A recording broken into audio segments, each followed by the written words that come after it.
3, 2, 1. Good day, lords and ladies, and welcome back to our, post... The final, talk basically about Holy Halo CD, I guess. Oh, yeah, probably the post-commentary, little short video that we tend to do at the end of our co-op campaigns about the games we play. And this is for Combat. Halo Combat Evolved Anniversary Edition. But first thing, before we start ranking the maps, DFuxa, how did you find Halo Combat Evolved Anniversary Edition, in your opinion? So, it's worth knowing that I was basically playing with the old graphics, so that obviously colors the experience a little bit, but in some ways, you have to really appreciate how old this game basically is and how good it basically was back in the day. Yeah. It was very groundbreaking for its time. The graphics help, because I played for the game campaign with the modern graphics or the remaster graphics, it managed to add a lot more spice to it, to be honest, because the base game can be rather bland without it. And hard to basically see what you're doing too. Yes, true. But I thought it was a nicely done and tasteful remastering, because you don't always get those when people go back and remaster old classic games. Yeah, usually you find that the remasters that are done well, say for example Command & Conquer, that basically has a nod basically to the old graphics with you can basically switch on the fly like you can in Halo. Yeah. And then you have games like Final Fantasy VII, which are just remaking the game. Well, yes, I mean, but to be honest, that's more sort of a reimagining of the Final Fantasy remake. If you a really bad example of a remake done poorly would be how they handled Warcraft. Yes, Rise of the Lich King. Yeah, with Reforged, because that was an absolute car crash of a remaster. Well, this was very tastefully done, in my opinion.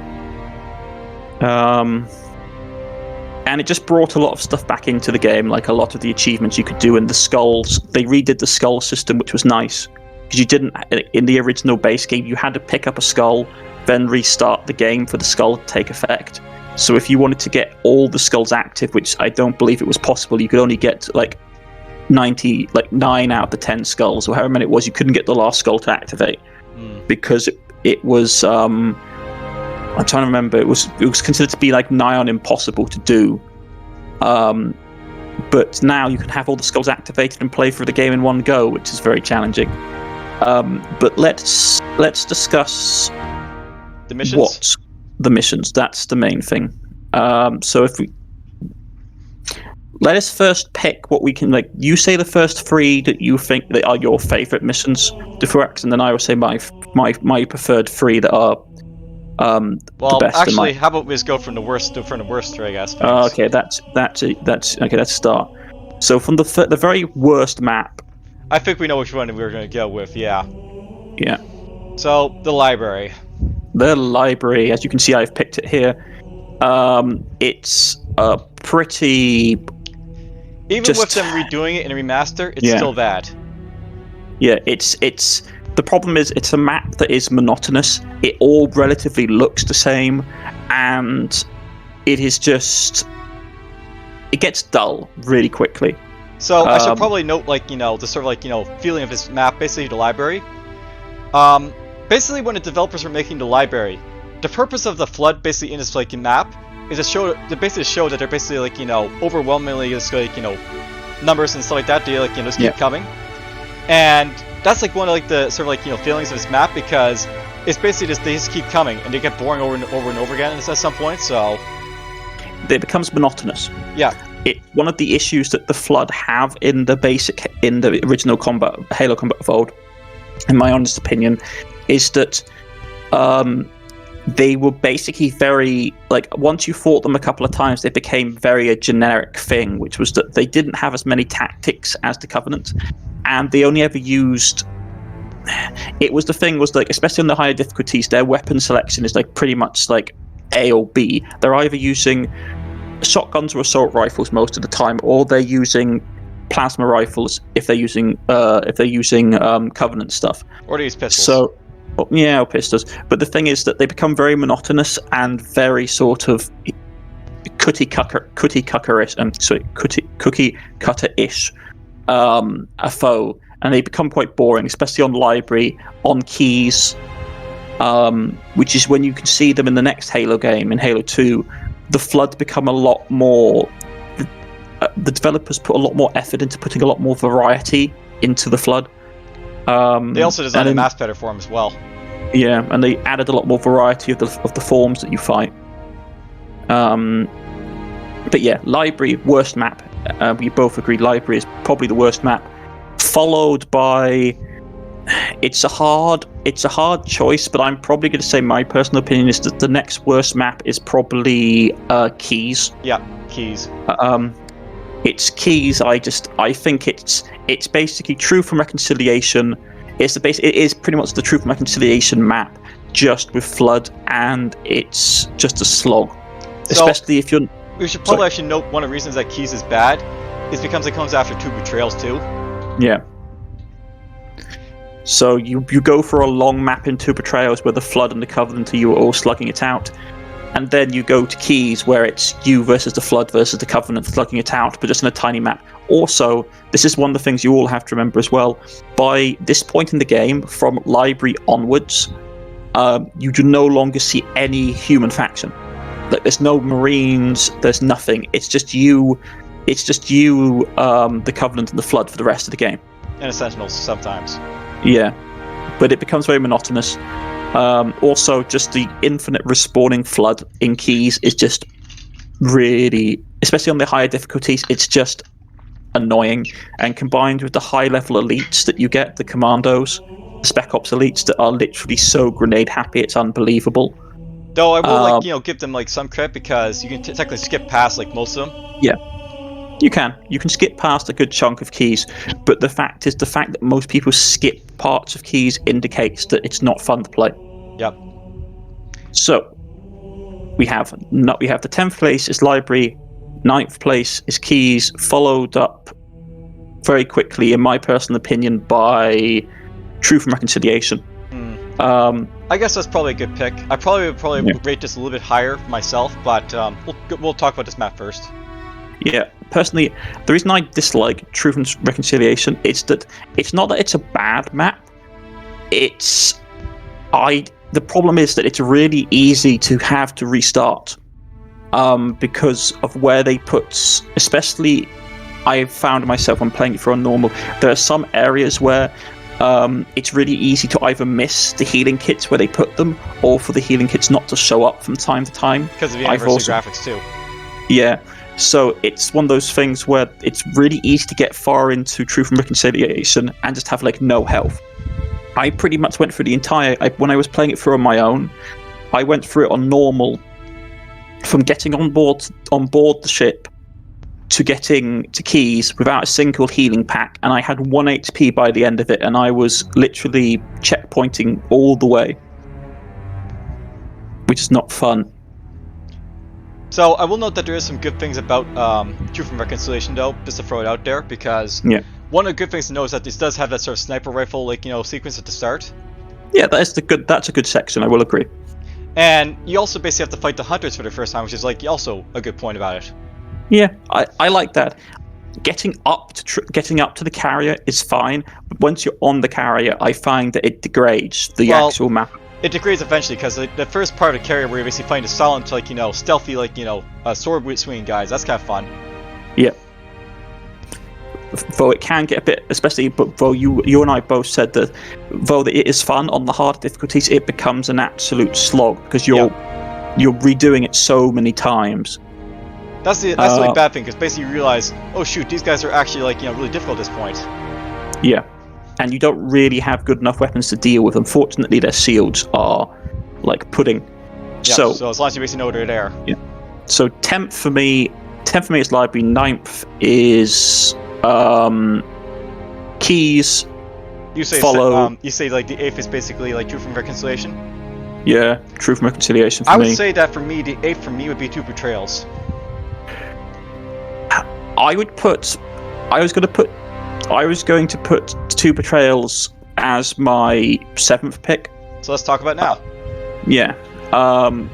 I think Two Betrayals is a nice map. It introduces basically the weak three-way encounter between you, the Flood, and the Covenant. It's a night. The only downside with it is that it is a long map. It's the longest map in the entire game. Well, it's basically the Silent Uncontrolled Run backwards. Yeah. I don't know. I think it's a good map. I think it's better than Truth and Reconciliation myself. Though there are some parts of it that are unpleasant, like when you're having to fly an aircraft through a tunnel where the AI has rocket launchers and really unerring accuracy. Is it frustrating? It's probably worth knowing that the thing about Two Betrayals, if you play on lower difficulties, this is actually a pretty fun map because basically you get to see all the chaos from like the flood and like the Covenant fighting each other. But as soon as you get to like the higher difficulties and like every like little explosion you basically kill you, it becomes like a sort of chore. Yeah, you end up having to really skirt a lot of stuff when you're doing it. The Two Betrayals on harder difficulties. There's also the fact that the aircraft aren't that fun to fly in this one either. Nah. But that's my opinion. So for me, it's 10th is library, 9th is keys, 8th is Truth and Reconciliation, 7th is the Two Betrayals. What is your 6th? My 6th. That's actually a hard one. Well, I guess I could talk about mine. I'd probably say like the more. Sorry, my apologies. I'd probably say like the more. All right. Well, I think we're gonna diverge a little bit at this point because basically for me the 10th is basically like the library, the 9th is easily keys, and then to the 8th I'd probably say Two Betrayals. I'd probably say that for my 7th it'd probably be like the Pillars of Autumn, the very first map, because oh yeah, true. It's a tutorial map, but it's a little bit too easy. Yeah, true. It's harder on single player than it is in co-op. The thing with co-op makes a lot of the maps a lot easier. Yeah, but even on single player, Pillars of Autumn is basically you're fighting against basic elites and basic grunts, and if you're playing it at all, then it's like not really that fun. Yeah, true. So if you're Pillars of Autumn is basically the first map where you're basically introduced to the game. Yeah. And basically it's like a glorified tutorial, but it's like very very easy to say the least. Yeah, I was considering of putting I was going to put tutorial. I was putting Pillars of Autumn as the 5th map. 6th would have been more followed by Pillars of Autumn at 5th for me. All right, so let's talk about them all, I guess. Yeah, I know it's an iconic map, but the first 2/3 of it is just a slog.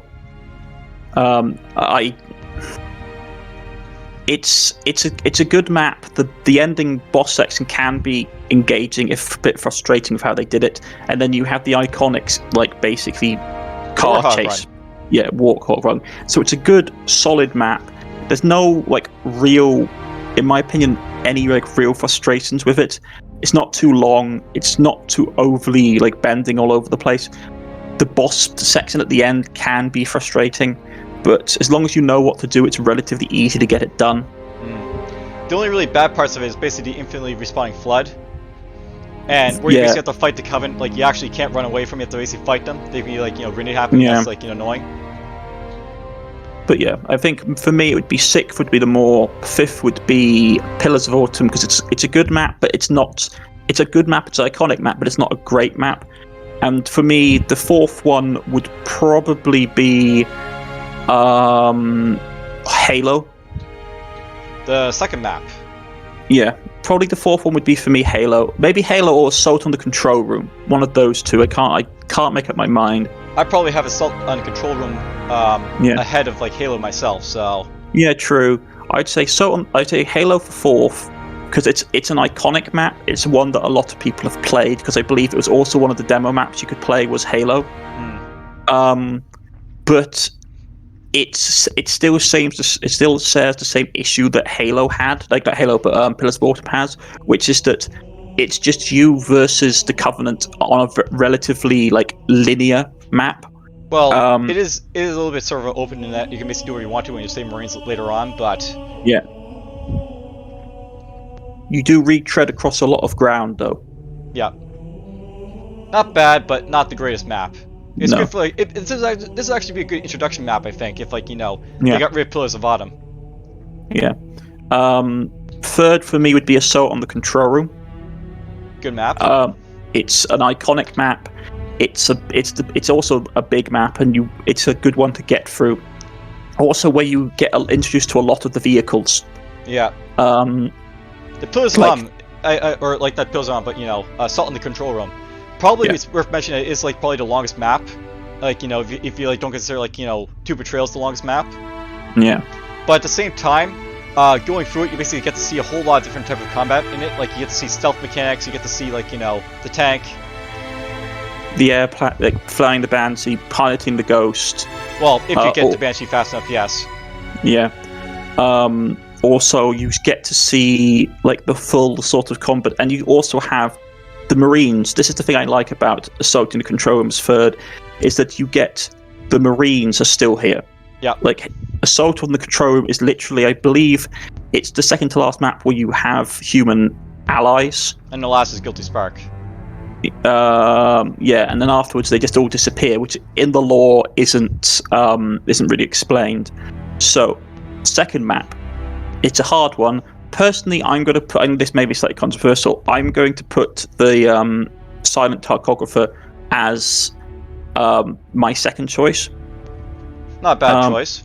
It's a really good map. It's a really iconic map. I like it a lot. But my first pick is basically a lot more atmospheric. One of the things that I think Silent Cartographer does suffer from is that it does suffer from a lack of like atmosphere. It's a great map, and you're coming in over the sea and everything, and it's fantastic, and you land on the beach, and you're doing stuff. But then as the mission goes on, it's you basically are just doing a ginormous like loop of the island. Well, it's a sandbox map. Yeah. But it's a great map. I like it a lot. But I think that number one for the original franchise for me has to be 343 Guilty Spark. Yep. Definitely for me as well, just for a simple reason that it's so atmospheric, as well as like, a great introduction to the Flood.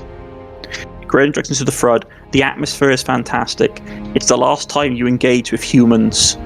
Well, you engage with humans. You engage with humans as as allies.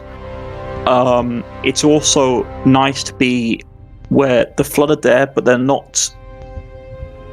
They haven't outstayed their welcome, as it were. Well, the thing about Guilty Spark is that it basically slowly introduces them. Like, you actually get the feeling that these guys are actually an overwhelming threat. And then you basically get to see them, and like you see these little flood form, infection forms coming at you. And it's like, what the heck are these? Shoot them! Yeah, and and it also completely flips the game on its head, because up until that point, it's a normal first-person shooter, and then it goes basically shooter horror straight away, which is really nice. So, and like the especially on the remastered version, the map is really quite atmospheric on the remastered version. Yeah, it's worth knowing. Basically, the thing about 343 Guilty Spark is that it's not just all tell. There's a lot of show as well. Yeah. It's like a lot of swamp, a lot of like environmental stuff. It's very, very. I like it. I think, in my personal opinion, 343 Guilty Spark is the best map in the original game. Alright, I guess I'll go through my top 10. So, my number 10 would be the library, of course. Yeah. After the library, of course, comes Keys, because it's Keys. It's not that great. No. Think about what basically comes after, that is, I think, Two Betrayals, as I basically said, because it's just, such a chaotic, mess at the hard difficulties that, it's not fun to play. And I'm not really a big fan of the Banshees and, how the server operated, so... Yeah, good point. They weren't for me. Once you basically get to those, three out of the way, as I said, probably around that point, I basically throw in, the, Pillar of Autumn, because it's a tutorial map. I really don't care about it myself. Yeah, true. Basically, the thing about Halo CE is that it's probably fun the first time you basically play, and for new players who don't know how to play a first-person shooter. But for returning players at this point, it's one of those maps that you realize just how easy it basically was, because it's just little little grunts and the elites, and they're not that tough basically to fight. So it's let's play to get to the rest of the mission. So yeah, it's ugh. After that though, it's a good question of what's next. I probably would say for myself that I would have the Maw being the sixth map as you did. Just for a simple reason that the Maw is basically a fun map basically for the Warhog run. The fact that you're basically fighting against the super Covenant and the Sentinels and the Flood. But it's also really they're super grenade happy, so there's always a good chance they're going to blow you up. And there's a lot of sections where it's very hard to basically avoid the grenades or like kill the Covenant. So it's like there's like there's no good like tactics basically. Yeah. Plus the fact is like. Plus the fact that nearly every grunt is running around on higher difficulties with fuel rod guns. Yeah. But the thing is, like, you can't really use tactics to, like, get around him and, like, smack him in the back or anything. You have to basically fight him head on or run away from him. So, yeah, that's like, the thing about that map. I don't mind the fact that you have to run through like battles and stuff like that. But if you fight him directly and have to, I sort of wish there was like a tactics basically to get around him, but there isn't any. So, it's just like skill and no skill you die basically. Yeah. So that's what my 6th map at this point. So. Probably for my 5th map though, I would probably say it would be Halo. Halo is like, as you basically said, it's a very fun map, but it's also like a map that's like, there's not a whole lot basically to say here. It introduces like, the drops and the jackals and, does like a good tutorial type of job for you, but for the most part, it's basically just like, it's an easy map. Yeah, it's basically the follow-up intro map, isn't it? It's basically it's part 2 of the intro. Yes, it's tutorial number 2. Yes. Yeah. You get introduced to like the sniper rifle, the rocket launcher, the warthog, the jackals, as you said, cloaked enemies, that kind of thing. The banshee. Cloaked enemies actually come later, but. Like the banshee turns up there as well.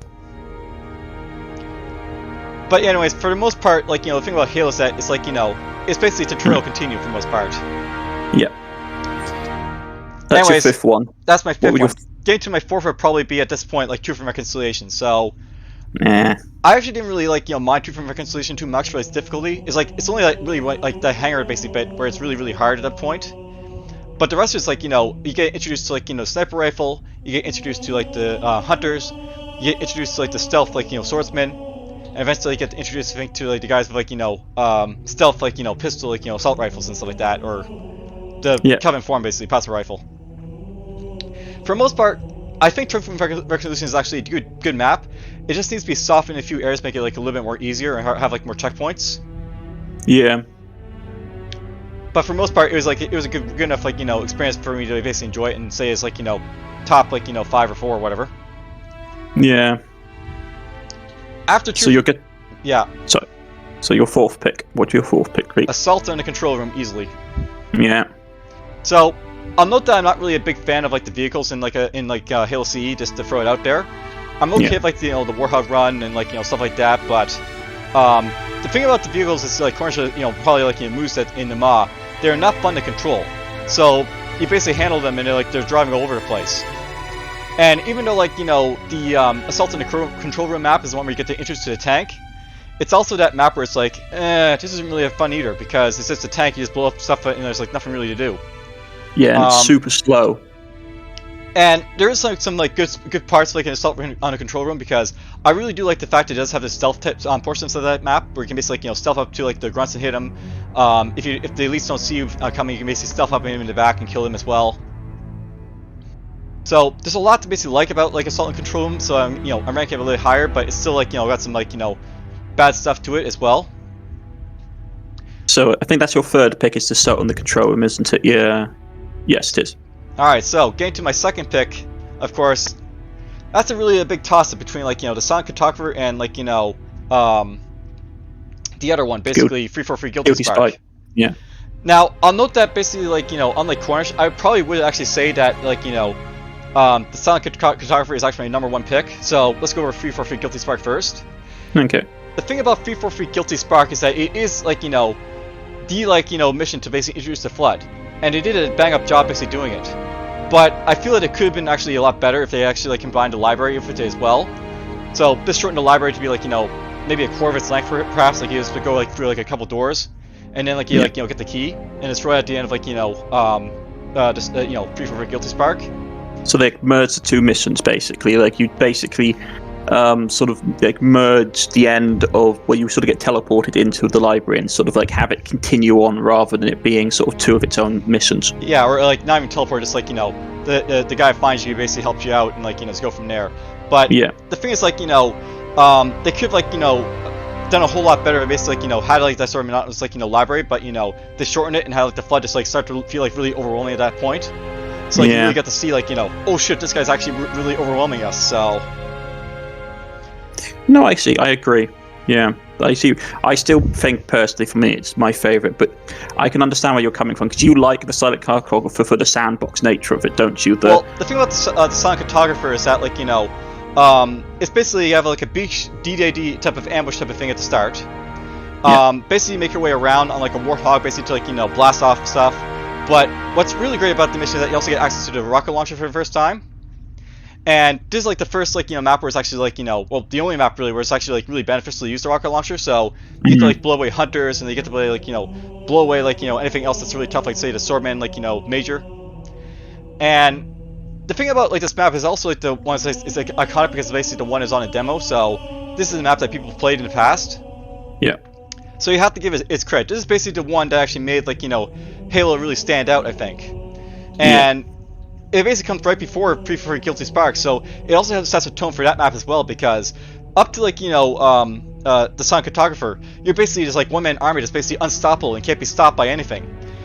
And then like it transitions over to 343 Guilty Spark, which basically makes it like, oh no, you're not the one-man like unstoppable army. You are basically like actually at the mercy of something else. Well, it goes Silent Cartographer, Assault on the Control Room, then Guilty Spot. Yeah, well, it basically like it does a really good job basically saying that tone basically, because before like that you basically have Truth and Reconciliation, Halo, and like a Pillar of Autumn, those maps basically like you don't really feel like you're unstoppable because the enemy's just like weak. Well, it's the building up of the tempo, isn't it? It's this is why a lot of people find the first half of Halo the best of the game. Yeah, because it's the building up of the tempo where it's basically to feel like you're doing this full-on assault. Your resistance is building up throughout the game, throughout the missions. You're getting more people, more humans. You're capturing more locations. You get to the control room. You're going to get control of Halo, and then the rug is pulled out from underneath your feet, and it's then, oh, this is so much worse. But yeah, the thing is like a lot of people like here's the thing about like books, for example. A lot of people will basically say like, the first book is always like worse than the second book, but people seem to forget that the first book is the one that sets the world building stuff. Yeah. And this is what these like first like four missions up to like Assault Control and like Silent Cartographer are basically doing. They're building up like the atmosphere of what's basically happening here. Yeah. And then like you get Guilty Spark, is basically the second book where like oh shit, everything goes bad.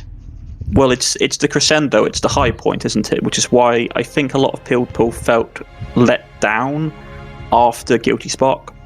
Yeah, the thing about after Guilty Spark is that with the library, it wasn't done well. With like Two Betrayals, it's just like a chaotic mess. Slog. Yeah, it's a slog.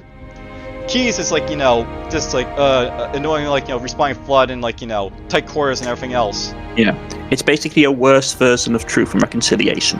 And then finally gets to like the mob, which is like let's just finish this already.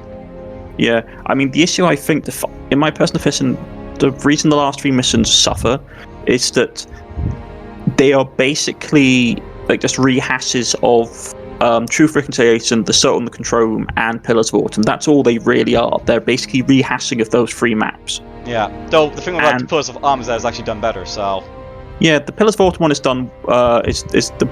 More is done better, but like Keys and the Two Betrayals, it's just a slog. And they could have been better. They could have been better.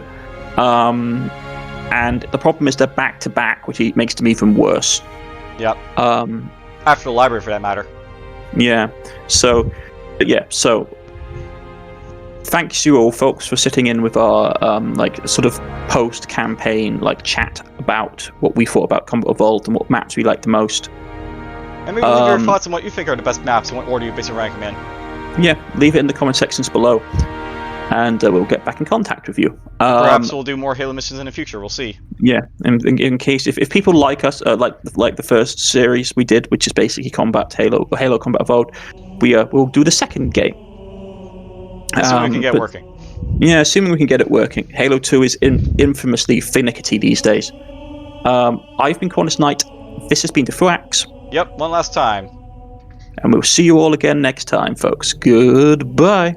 See ya.